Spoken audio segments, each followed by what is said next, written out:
Yeah, so my name's Alona Pardo. I'm a curator here at the Barbican Art Gallery, and I have curated Dorothea Lange, Politics of Seeing, alongside the exhibition Vanessa Winship and Time Folds. I specialise in photography, I think I have said that.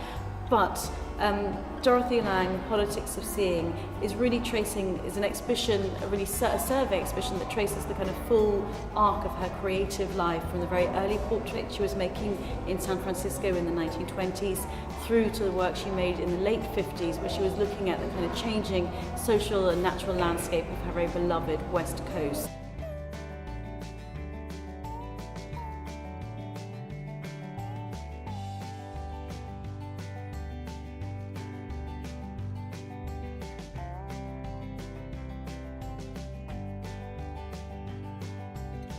There is a huge journey that she takes. She was born in New Jersey, grew up trained as a photographer in New York under pictorialist photographers, amongst them Arnold Gantz. And when she travelled to San Francisco, she had a kind of vague idea, she had a kind of rudimentary idea of photography, but she found herself in San Francisco and very quickly immersed herself in the kind of community of photographers and the creative life that was going on there, amongst whom were Imogen Cunningham, Roy Partridge, Imogen Cunningham's husband, Ansel Adams, Edward Weston, and she became kind of quickly immersed in that. And within a year of having landed in San Francisco, she opened her own studio, portrait studio, which became a kind of clubbish kind of place where friends, acquaintances and customers kind of used to hang out after hours, and they played and experimented with the photographic medium from the pictorial tendency, and they also adopted kind of modernist strategies that were being espoused by photographers working on the West Coast, so Stieglitz and people like that. But she didn't really see herself as an artist, she really saw herself much more as a photographer, as a kind of tradeswoman. That's what she was doing, and she had married a famous painter called Maynard Dixon, who was 21 years old, her senior, a bit of a kind of mythic, romantic cowboy figure, and they had 2 children. And she, during this period in the late 20s, she kind of sublimates her own artistic desires in order to facilitate Maynard Dixon's. He's quite a kind of an artist of repute, doing kind of murals and so on. But as the recession, as the late 20s begins to hit, and the economic depression is beginning to be really felt, and obviously in 1929 you've got the stock market crash that begins to reverberate across the US. Obviously his artistic commissions kind of dry up, and Dorothea becomes the kind of main breadwinner. And at this point, when she becomes a real proto-feminist, she's looking after the house, she's raising her 2 children, she's also raising Maynard Dixon's daughter, and keeping this kind of family afloat through the success of her studio.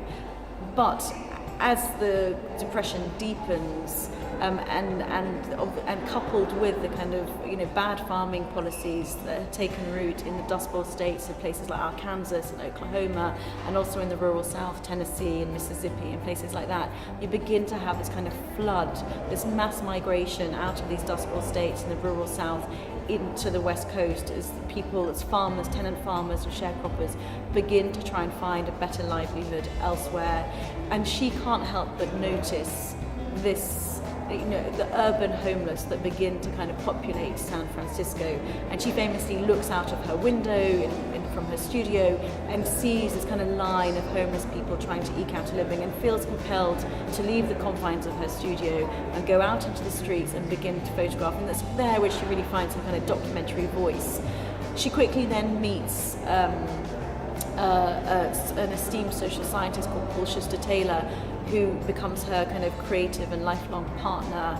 She marries him in 1935, but they make this incredible kind of modern couple where she is the photographer and he is a man of science who is kind of concerned and a specialist and expert in agricultural farm policy and labour. And together they begin to go out on the road and engage with the kind of homeless and the migrant workers living in the fields. And she photographs them, and they begin to get the message out through their photographs are disseminated through the Illustrated Press, and she gets employed by the Farm Security Administration. And over the next between 1935 and 1939, she's employed by the Farm Security Administration, which was set up as a result of the New Deal program to generate economic recovery in America, to go and photograph the plight of these kind of desperate, homeless migrant workers in a bid to raise kind of consciousness and raise empathy from the American public as to the plight of these migrant workers. And she dedicates her life to that. She's a powerful believer in the power of photography to affect real social change. She's a social reformist at heart, alongside her husband, and she uses the camera as a political tool to affect change and to affect real kind of social policy change. So she spends the next kind of 4 years out on the road, also while being a mother, looking after her children. She famously, in 1936, takes the photograph of the Migrant Mother, which becomes her most iconic image, and that's quickly picked up by the Illustrated Press.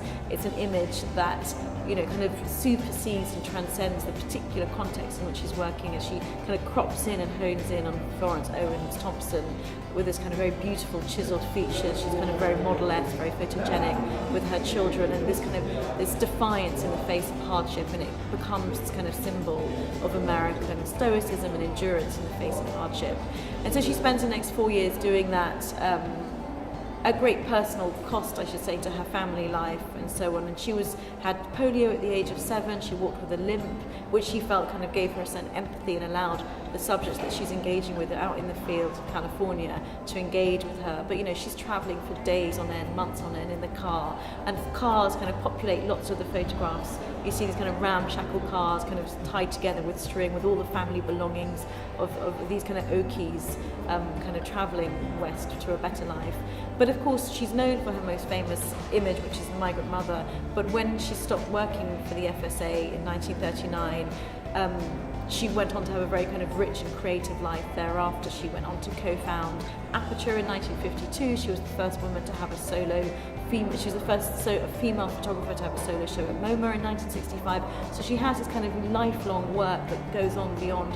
And this exhibition is trying to also show the kind of her full creative life beyond that.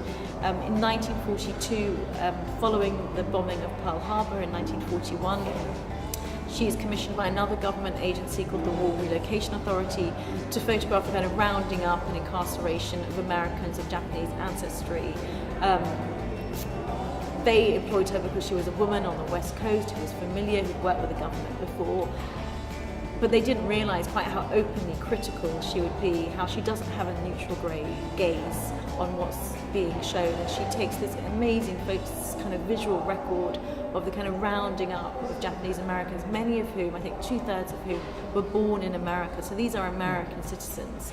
And she shows them being rounded up and incarcerated and detained in internment camps on the kind of foothills of the Sierra Nevada desert, kind of in this kind of bleak, kind of very sublime landscape. But and her works were impounded by the government, and they weren't seen for a very long time because, as she says, they wanted a record, just not a public one. And of course it has major resonances with what's going on unfolding in America.